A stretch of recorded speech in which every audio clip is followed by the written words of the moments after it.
صل وسلم وبارك عليه وعلى آله.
ربي فاغفر لي ذنوبي يا الله ببركة الهادي محمد يا الله. ربي فاغفر لي ذنوبي يا الله ببركة الهادي محمد يا الله نرتجي منك شفاعة يا الله لجميع الحاضرين يا الله ربي اغفر لي ذنوبي يا الله ببركة الهادي محمد يا الله البدر علينا من ثنيات الوداع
Sayyidina wa maulana Muhammadin wa ala alihi wa sahbihi ajma'in. Hadirin mukarramin, kepada yang kemuliakan para habaib, para alim ulama, para asatid, para segenap pengurus Jam'iyah Maulid wa Ta'lim Riyadul Jannah Kordes Ura-Ura yang kami muliakan, para hadirin dan hadirat yang dimuliakan oleh Allah. Allah serta salam semoga terlimpahkan pada baginda Nabi besar Muhammad SAW yang telah membimbing umat manusia ke jalan kebenaran, yakni dengan agama Islam. Para hadirin dan hadirat yang berbahagia, susunan acara pada malam hari ini yang pertama adalah sambutan atas nama tuan rumah merangkap panitia pelaksana, kemudian dilanjutkan dengan mau'idhah hasanah yang insyaallah akan disampaikan oleh Al-Habib Muhammad Bahauddin Shihab, dan acara akan ditutup dengan pembacaan doa. Sebelum terlaksananya acara pada malam hari ini telah dilaksanakan bersama-sama dan akhirnya dapat menghadirkan kita semua berada di Majlisil Mubarakah ini. Hadirin sekalian, sungguh menjadi keberuntungan bagi kita semua, kita dapat berkumpul bersama-sama dengan para ulama, dengan para habaib, di mana dikatakan oleh Rasulullah Sallallahu Alaihi Wasallam, ketika kita bertemu dengan Riyadul Jannah farta'u, maka kita perlu dengan sambut dengan penuh semangat.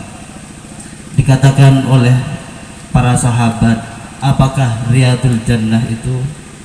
Kemudian dijawab oleh Rasulullah, huwa hilakul dzikri, yaitu tempat berzikir.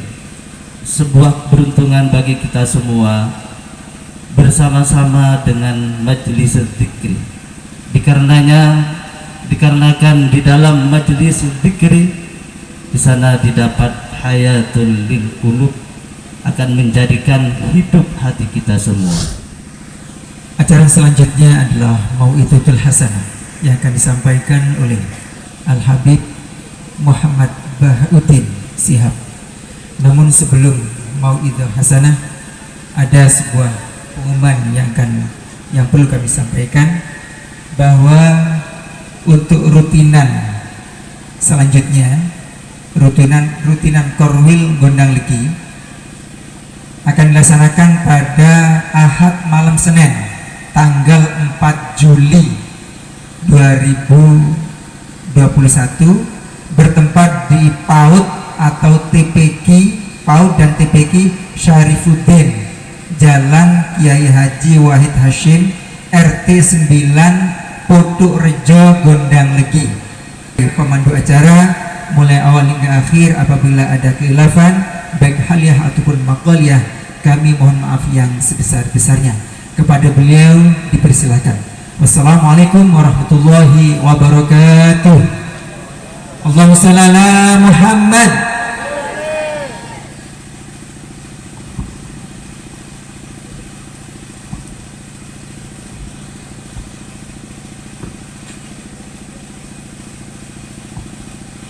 Bismillahirrahmanirrahim. Assalamualaikum warahmatullahi wabarakatuh.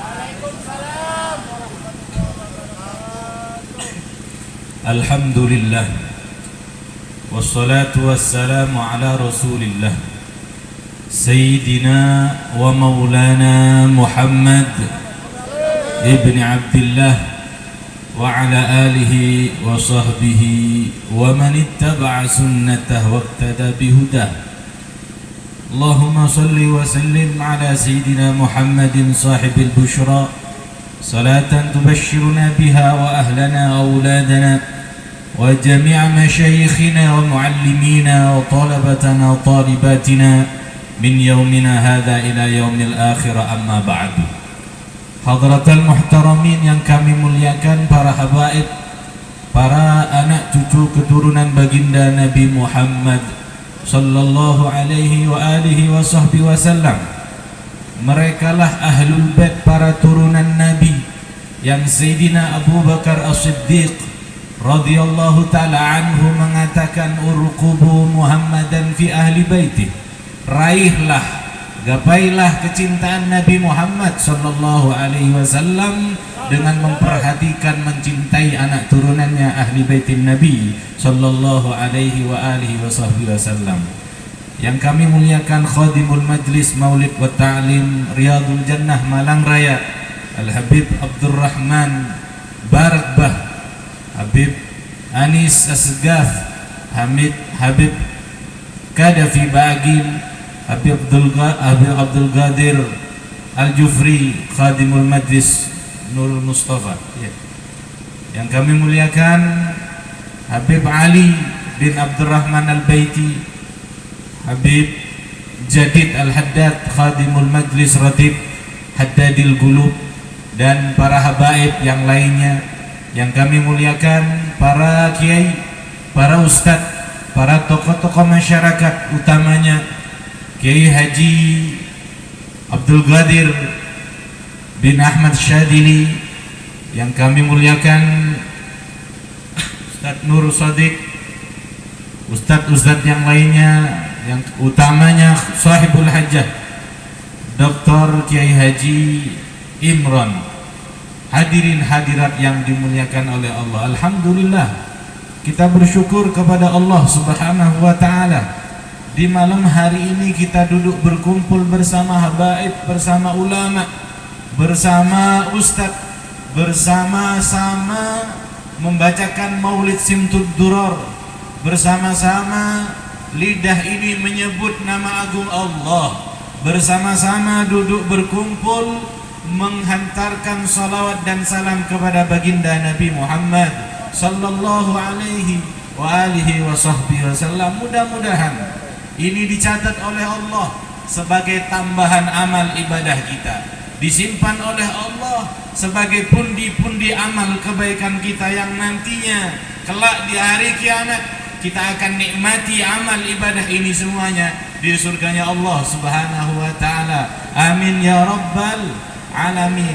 Kita memohon kepada Allah Subhanahu wa taala di malam hari ini diturunkannya barakah, diturunkannya kemuliaan, diturunkannya rahmat dari Allah, sebab kita duduk berkumpul bersolawat, sebab duduk kita berkumpul berzikir menyebut nama agung Allah, sebab duduknya kita berkumpul bersama di sini untuk mengaji, menimba ilmu syariatnya Allah Subhanahu wa taala. Turun malaikatnya Allah, bertumpuk-tumpuk malaikat rahmatnya Allah menaungi jenengan semuanya, mengepakkan sayap-sayap malaikat dengan penuh rahmat, ridwan bima yasna, sebagai tanda keridhaannya malaikat, menunjukkan istighfarnya malaikat kepada Allah untuk orang-orang yang hadir di tempat yang semisal seperti ini. Hadirin, minta kepada Allah barakah majlis ini. Ya Allah, berikan kami umur panjang,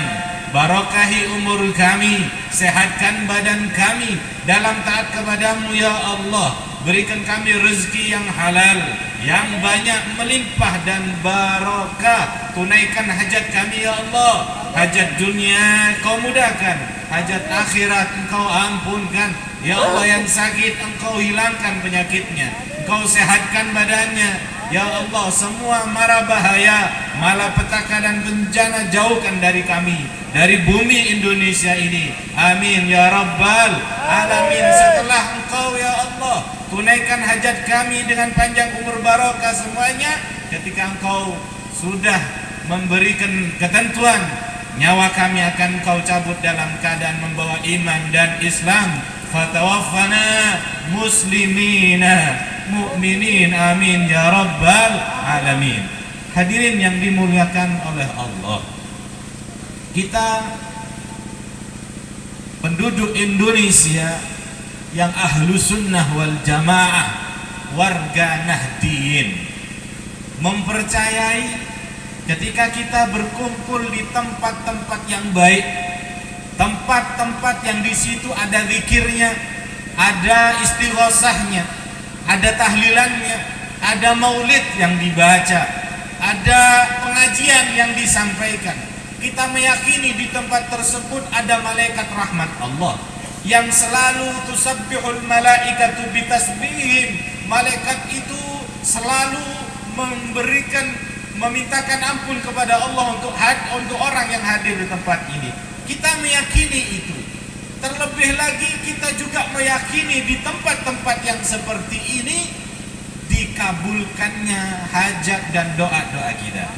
Maka di antara yang kita minta kepada Allah pada malam hari ini, kita diberikan hidup yang hidup yang barokah, punya uang barokah, punya umur barokah, punya istri, punya anak, punya usaha, hidup semuanya barokah. Saya mau tanya kepada jenengan semuanya yang hadir, kira-kira barokah itu apa?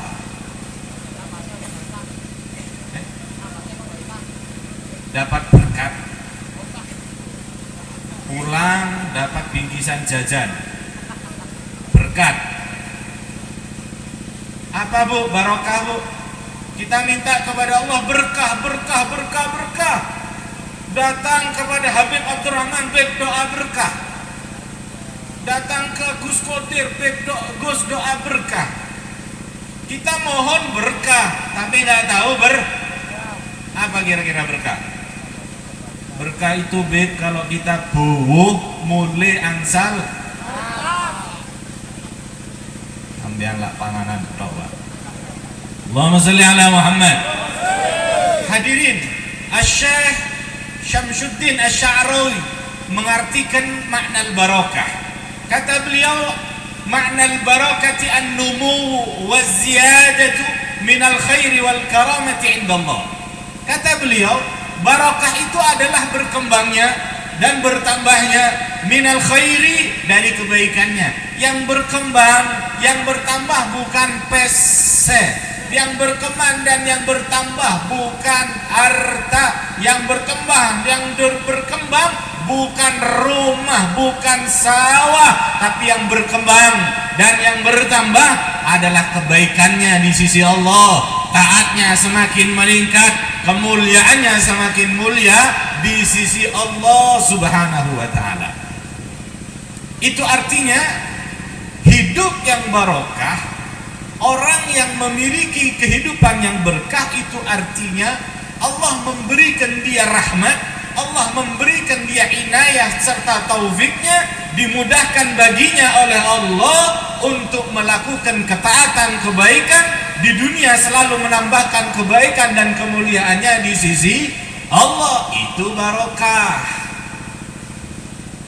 Jadi barokah itu tidak diukur dengan uang. Barokah nggak diukur dengan duit, nggak diukur dengan PC, tidak diukur dengan rumah yang tingkat, mobilnya 4, sawahnya 4, sepeda motor 4, istrinya. Bukan itu ukurannya barokah. Kalau barokah hadirin diukur dengan istri yang 4, berarti istri yang 1 berarti hidupnya tidak barokah. Kalau yang istrinya 1 tidak barokah, apalagi yang jombloan dan jombloati. Betul? Bukan istri yang banyak, bukan harta yang banyak, bukan rumah yang mewah, mobil mewah, itu tandanya barokah. Tidak. Yang ditandai keberkahan seseorang manakala kebaikannya terus bertambah, kemuliaannya terus meningkat di sisi Allah Subhanahu wa ta'ala, itu barokah. Kalau sudah kebaikannya yang menjadi ukur keberkahan seseorang, maka yang kaya boleh hidupnya barokah. Bagaimana kekayaan bisa menjadi berkah? Kekayaannya, uangnya, hartanya menjadi sebab bertambahnya mulianya di sisi Allah. Dengan cara apa? Loman. Dengan cara apa? Suka membantu orang. Dengan cara apa? Membantu masjid, membantu majelis. Dengan cara apa? Membantu anak yatim. Dengan cara apa? Membantu fakir kaya, banyak hartanya, pesenaban, tapi cer barokah apa tidak? Barokah. Betul? Ada orangnya? Tolong angkat tangan. Kaya, banyak uangnya, setahun sekali naik haji, sebulan sekali umroh, nggak tahu umrohnya kemana, nggak tahu. Tetangganya kelaparan, pelit. Hadirin yang dimuliakan oleh Allah, kaya, tapi kalau kekayaannya menjerumuskan dia ke api neraka, enaknya di dunia hanya sebentar, sengsaranya di akhirat selama-lamanya. Na'udzubillahi min. Saya pengen tanya, jenengan kalau hadir di majlis yang seperti ini, diantara yang diminta apa? Sugih. Betul? Mugi-mugi sugih sedaya nih. Tapi gak cerai. Mugi-mugi sugih tapi loman. Amin ya rabbal. Saya kasih tahu, orang kaya itu Pak Bu, masuk surganya lama. Masuk surganya 500 tahun setelah orang miskin. Itu pun dengan syarat yang kaya tadi loman. Lek wis medhit, wis neraka wis. Al-bakhilu ba'idun minallah, ba'idun minan nas, ba'idun minal jannah, qaribun minan nar. Jauh dari Allah medhit, jauh dari rahmat Allah, jauh dari tanggane menungso, jauh dari surga, dekat ke api neraka. Kalau orang miskin itu hisapnya sebentar, lebih cepat masuk surganya dibandingkan orang kaya. Kenapa, Beb? Kenapa? Karena orang miskin hisapnya sebentar karena nggak ada yang dihisap. Wong melarat, Pak. Wong sawah dihisap gak duwe sawah. Sepeda motor dapat dari mana? Gak duwe sepeda motor. Akhirnya Pak masuk surga. Di surga orang miskin ini sudah menikmati kelezatan yang ada di surga. Hadirin yang dimuliakan oleh Allah, buah yang ada di surga digigit, gigitan pertama itu nikmatnya luar biasa, nggak bisa dibandingkan kenikmatannya seperti buah-buah di dunia. Gigitan kedua dari buah tersebut lebih nikmat dari gigitan pertama. Gigitan ketiga lebih nikmat lagi, terus begitu kenikmatan terus bertambah. Hadirin, baru buah, belum dikelilingi dengan bidadari, menjadi ratu, menjadi seorang raja di surga. 500 tahun sudah menikmati kenikmatan di surga. Ini orang miskin, baru orang kaya yang loman, orang kaya yang gak medit baru masuk surga. Kenapa? 500 tahun hisapnya. 500 tahun dihisap. Kenapa kok 500 tahun? Banyak yang mau dihisap. Habib Abdurrahman, mobil dapat dari mana? Mobil yang mana ya Allah? Kan ada HRV, HRT misalnya. Rumah dapat dari mana? Rumah yang mana ya Allah? Dihisap semuanya. Oleh karena itu saya ingin memberikan tawaran. Miskin cepat masuk surga, kaya 500 tahun setelah orang miskin. Kalau dengan syarat harus lo pengen kaya, pengen miskin.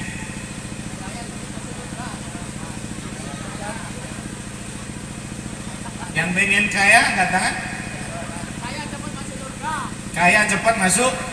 Syaratnya cepat masuk surga, mati duluan. Allahumma sholli ala Muhammad. Panjang umur, sehat afiat.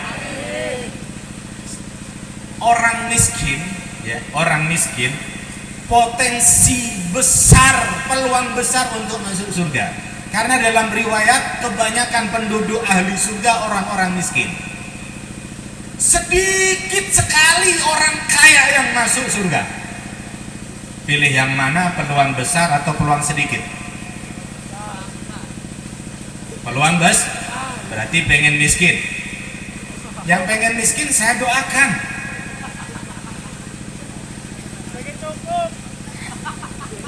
Yang pengen kaya juga saya doakan. Tapi tidak mudah-mudahan cukup buat naik haji, cukup buat umroh, buat bangun rumah tingkat, buat beli mobil, buat beli sawah, buat kawin lagi, buat beli bis, itu suge Pak. Kabeh cukup suge itu. Mudah-mudahan suge, mudah-mudahan kayanya seperti Sayyidina Abdurrahman bin Auf. Mudah-mudahan kayanya seperti Sayyidina Abu Bakar As-Siddiq. Dulunya pernah kaya, tapi yang akhirnya kemudian tidak kaya lagi. Beliau jadikan kekayaannya untuk menambahkan amal kebaikannya, bertambah taatnya, kemuliaannya di sisi Allah. Kaya barokah dengan bagaimana? Loman. Berarti yang kaya tidak barokah, itu artinya miskin. Barokah dengan cara apa miskin yang barokah? Dengan sabar, menerima ketentuan Allah bahwa dirinya sudah dicatat oleh Allah sebagai orang miskin. Jangan khawatir kita menjadi miskin, jangan khawatir. Nggak ada ceritanya orang mati kelaparan, nggak ada. Jangan khawatir kita menjadi miskin. Kenapa? Karena doanya Nabi kepada Allah, Allah memberikan izin kepada mengabulkan semua permohonannya Nabi. Nabi mohon sama Allah, ya Allah, usyurni fi zumratil masakin, kumpulkan saya bersama orang-orang miskin. Jangan kecil hati, di dunia miskin, tetapi kemiskinan min warasatin nabiyyin, kemiskinan termasuk warisannya para nabi. Hadirin, Termasuk barisannya Nabi, para sahabat sedikit sekali yang miskin, yang kaya, kebanyakannya miskin. Sedikit bisa dihitung jari sahabat yang kaya, tetapi walaupun demikian sahabat yang kaya loman semuanya. Peluang besar dengan kemiskinan kita masuk surga. Nabi SAW mengatakan, Allahumma ahyini miskinan, hidupkan aku dengan keadaan miskin ya Allah. Wa amisni miskinan, matikan dalam keadaan miskin. Wasyurni fi zumratil masakin, kumpulkan aku bersama orang-orang miskin. Yang miskin-miskin diminta oleh Nabi untuk berkumpul bersama Nabi di surganya Allah. Kira-kira masih pengen kaya, pengen miskin? Kita minta sama Allah, ya Allah masuk surga ya Allah subuh jam 8. Ya Allah masuk surga ya Allah nyumbangin Riyadul Jannah 1000. Ya Allah kumpul sama Nabi, ya Allah medit, hasud, ribain orang. Kira-kira mustajab doanya? Nabi yang minta, ya Allah sing melarat-melarat biar sama saya di surga ya Allah. Mustajab tidak mustajab? Mustajab. Makanya pengen miskin pengen kaya. Aduh ini pilihan sulit ini. Wis mugi-mugi kaya sing loman. Ya kalaupun terpaksa miskin ya sabar, tetap beribadah. Miskin barokah, sabar, tetap menjalankan perintah Allah. Ingat hadirin, doa Nabi mustajab. Yang miskin-miskin nanti bersama Nabi di surganya Allah. Miskin yang mana? Miskin yang tidak togelan, miskin yang tidak judi, miskin nggak yang sabung ayam, miskin yang nggak merampok, miskin yang nggak begal. Miskin yang mana yang diminta oleh Nabi berkumpul bersama Nabi di surga ya Allah? Miskin yang selalu setiap harinya taat, selalu menambahkan kebaikan. Ia gunakan badannya, jasadnya, kekuatannya untuk sujud kepada Allah, untuk taat kepada Allah, untuk berbuat baik kepada Allah, berbuat baik kepada manusia di sekitarnya, tetangganya, temannya, teman komunitasnya, majelisnya, dan masyarakat lainnya. Selalu menambahkan amal-amal kebaikan, membersihkan hati dari sifat dengkinya, sombongnya, iri hatinya, terus dibersihkan hatinya, lalu kemudian diakhiri dengan mati husnul khotimah, kaya raya. Tapi kalau akhirnya mati husnul khotimah, kekayaannya jadi celakanya di akhirat. Miskin di dunia tapi husnul khotimah, akhirnya kaya raya di surganya Allah Subhanahu wa ta'ala. Melarat di dunia ibadah tapi tetap akhirnya husnul khotimah, konglomerat di surganya Allah. Mudah-mudahan kita termasuk min ahlil jannah, amin ya rabbal alamin. Mudah-mudahan kita termasuk orang yang min ahlil barakah, orang-orang yang diberkahi oleh Allah Subhanahu wa ta'ala, amin ya rabbal alamin. Kebaikan bertambah, kemuliaannya terus meningkat, itu barokah. Bagaimana artinya? Seseorang itu dimudahkan oleh Allah di dalam kesehariannya, punya keistiqomahan yang terus dilakukan. Kalau masalah kewajiban sholat 5 waktu rukun Islam tetap dilakukan, jangan ditinggalkan. Ditambah lagi maksiat dihindarkan. Ada amalan-amalan yang baik yang selalu dilakukan, dijadikan istiqomah, dijadikan rutinitas, itu sumber keberkahan. Sudah menjadi sumber keberkahannya, mati husnul khotimah. Saya tutup cerita ini dengan sebuah cerita. Cerita ini ditulis dalam karya Al-Habib Alawi bin Abdullah bin Idrus bin Syihab. Cerita ini ada seorang wanita solihah meninggal dalam keadaan tersenyum.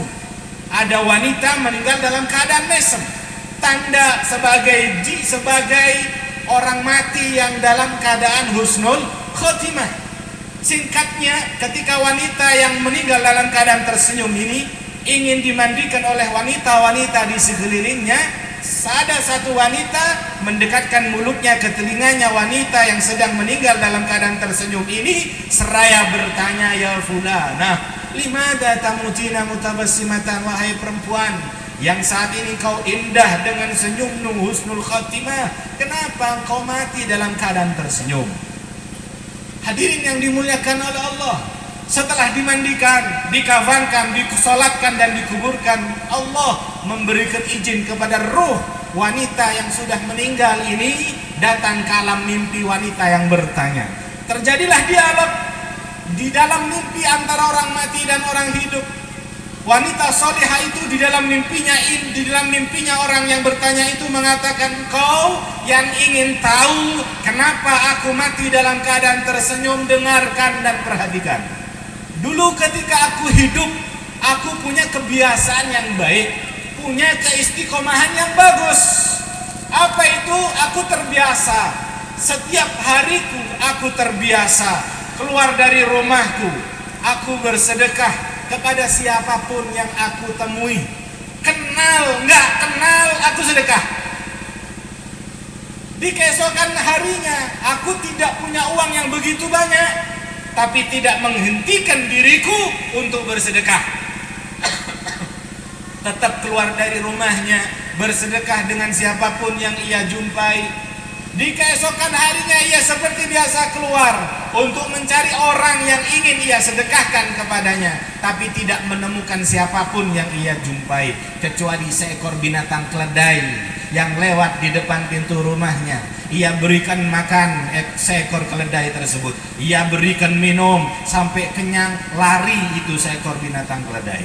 Hadirin yang dimuliakan oleh Allah, ketika wanita ini sakaratul maut, ingin diambil nyawanya oleh malaikat Israel, ketika detik-detik sekaratnya Allah Subhanahu wa ta'ala memperlihatkan kepadanya hal-hal gaib yang orang-orang di sekitarnya tidak bisa melihatnya. Hanya dia yang bisa melihatnya. Apa yang Allah perlihatkan kepadanya? Allah memperlihatkan kepada wanita ini ketika dia sakaratul maut, Allah memperlihatkan kepadanya pahala ketika dia bersedekah dalam keadaan punya harta yang banyak. Allah memperlihatkan kepadanya pahala ketika dia bersedekah saat dia punya uang sedikit. Sampai Allah juga memperlihatkan kepadanya pahala ketika dia memberikan makan, memberikan minum kepada seekor binatang. Kita bisa jadi bertanya, Beb, itu kan cuma binatang, itu kan cuma hewan. Binatang berzina nggak masuk neraka, hewan binatang sholat nggak masuk surga. Kok masih saja Allah perhatikan kebaikan itu dengan diberikan pahala? Nabi SAW berkata, Ar-Rahimuna yarhamuhumur Rahman. Yang dilihat oleh Allah bukan fisiknya, yang dilihat oleh Allah hati kita. Hadirin, ada rahmat apa tidak? Ada kasih sayang apa tidak? Nabi mengatakan Ar-Rahimuna yarhamuhumur Rahman. Yang punya kasih sayang disayang oleh Allah yang maha kasih sayang. Irham man fil ardi yarhamka man fis sama. Kasih sayangilah makhluk yang di muka bumi ini, maka penduduk langit akan membalas kasih sayangnya. Al-birru la yabla wadh-dhanbu la yunsa. Kata Nabi Umamah al-hadis, kebaikan tidak pernah disia-siakan oleh Allah walaupun sekecil apapun. Wadh-dhanbu la yunsa, dan dosa tidak pernah dilupakan oleh Allah. Hadirin, ketika sakaratul maut wanita ini Allah perlihatkan kepadanya pahala ketika dia memberikan makan minum kepada seekor binatang. Sampai di satu detik malaikat Israel mencabut nyawanya, Allah memperlihatkan kepada wanita ini tempatnya di surga. Wanita itu mengatakan, siapa yang tidak bahagia ketika mati satu detik akan mati, melihat tempatnya di surganya Allah Subhanahu wa ta'ala. Maka aku pun tersenyum gembira melihat tempatku di surga. Di saat itulah malaikat Israel mencabut nyawaku dalam keadaan tersenyum dan akhirnya mati dalam keadaan husnul khatimah. Mudah-mudahan kita termasuk orang yang mati dalam keadaan husnul khatimah. Faqala Rasulullah sallallahu alaihi wa alihi wa sahbihi wasallam, yamutul mar'u ala ma'asha alaih. Seseorang itu akan mati sesuai dengan kebiasaannya. Punya kebiasaan baik akan dihantarkan mati husnul khatimah. Punya kebiasaan jelek akan mati dalam keadaan su'ul khotimah. Sering kita mendapatkan berita-berita di koran, di televisi, media sosial, ada orang tabrakan sepeda motor dengan truk ternyata sepeda motor boncengan 3, baunya bau alkohol, mati dalam keadaan bau khamr. Ada juga kita sering mendapatkan ada orang mati ketika berzina, ketika Valentine's Day. Ada orang mati di tempat judi, ada orang mati di tempat pelacuran. Na'udzubillahi min dzalik. Tapi begitu juga hadirin, sering kita mendapatkan berita ada orang mati ketika baca Al-Quran, ada orang mati ketika majelis taklim. Kita beberapa tahun yang dulu ketika safari Maulid Riyadul Jannah, di bulan Maulid, entah hari entah safari yang keberapa di kota Wajak kalau tidak salah, ada orang mati dalam keadaan bersalawat ketika dikumandangkan sholawatullahi taghsha. Ada jamaah majlis Riyadul Jannah meninggal dalam keadaan lidahnya bersalawat, dikelilingi oleh malaikat-malaikat. Hadirin, kita yakin, warga Nahdiyin, Ahlus Sunnah wal Jamaah meyakini setiap maulid yang dibaca ruhnya Nabi hadir di tempat itu. Ini orang mati dalam keadaan dihadiri baginda Nabi Muhammad sallallahu alaihi wa alihi wasallam. Yamutul mar'u ala ma asya alaih. Seseorang akan mati sesuai dengan kebiasaannya. Allahumma shalli ala Muhammad. Maka kita akan diberikan kunci. Kita ingin mati baik seperti apa? Ingin mati baik seperti orang membaca Al-Quran, baca Al-Quran. Ingin mati baik seperti orang yang hadir di majelis taklim, hadiri majelis taklim. Tapi kalau bisa jangan mati di majelis, kasihan panitia repot. Ingin mati baik seperti apa? Baca sholawat, istiqomah sholawat. Ingin mati baik dalam keadaan selalu berzikir, pegang tasbih. Kita ini manusia sering lupa, harus ada alat yang mengingatkan. Apa? Tasbih. Ke pasar, tasbih. Ke mall, tasbih. Pakai tasbih. Malu bet pakai tasbih, kemana-mana kok pakai tasbih. Kalau malu pakai tasbih, pakai cincin tasbih digital. Sepeda motor, sallallahu alaihi wasallam. Di masjid, di jalan, di pasar belum ada pelanggan, sallallahu alaihi wasallam. Jaga toko, sallallahu alaihi wasallam. Belum ada pelanggan, Allah akan matikan sesuai dengan kebiasaannya. Kebiasaan baik mati husnul khatimah, na'udzubillah. Kebiasaan jelek mati su'ul khatimah. Ya Allah, kita mohon kepada Allah Subhanahu wa taala barokah daripada majelis ini, barokah daripada para habaib dzurriyyah Nabi, barokah daripada orang-orang yang ikhlas malam ini yang hadir di tempat ini, barokah daripada Nabi sallallahu alaihi wasallam. Ya Allah, rubah diri ini menjadi yang lebih baik. Ya Allah, berikan kami kesempatan untuk menjadi orang yang istiqamah di dalam taat kepadamu. Ya Allah, ya Allah, berikan kami kesempatan untuk kembali kepadamu. Ya Allah, dengan bersih-bersih dari segala dosa. Ya Allah, barokahi hidup kami, barokahi umur kami, barokahi anak-anak kami, barokahi harta-harta kami. Ya Allah, tunaikan semua hajat kami. Ya Allah, tunaikan semua hajat kami. Hajatul dunya bil maisirah, Engkau mudahkan. Hajatul akhirah bil rahmah wal maghfirah, hajat akhirat dengan rahmat dan ampunanmu. Ya Allah, ya Rabbal alamin. Wa idza tawaffaitana fatawaffana muslimina mu'minin. Ketika Engkau matikan kami, ya Allah, matikan kami dalam keadaan membawa Islam, membawa iman. Lidah ini bisa mengucapkan la ilaha illallah Muhammadur Rasulullah sallallahu alaihi wa alihi wa sahbihi wasallam. Wa sallallahu ala sayyidina Muhammadin wa ala alihi wa sahbihi wasallam. Walhamdulillahi rabbil alamin. Ini yang bisa saya sampaikan. Ada kurang lebihnya saya mohon maaf yang sebesar-besarnya. Wallahul muwaffiq ila aqwamit thariq. Assalamualaikum warahmatullahi wabarakatuh.